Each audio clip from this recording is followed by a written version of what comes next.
गुरुपूजिताय गुरुदैवताय गुरुकुलस्थायिने गुरुविक्रमाय गुह्यप्रवराय गुरवे गुणगुरवे गुरुदैत्यकलक्षेत्रे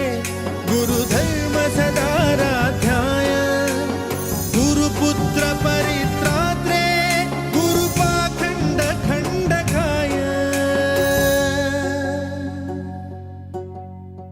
गीतसाराय गीततत्त्वाय गीतगोत्राय धीमहि गूढगुल्फाय गन्धमत्ताय गोजयप्रदाय धीमहि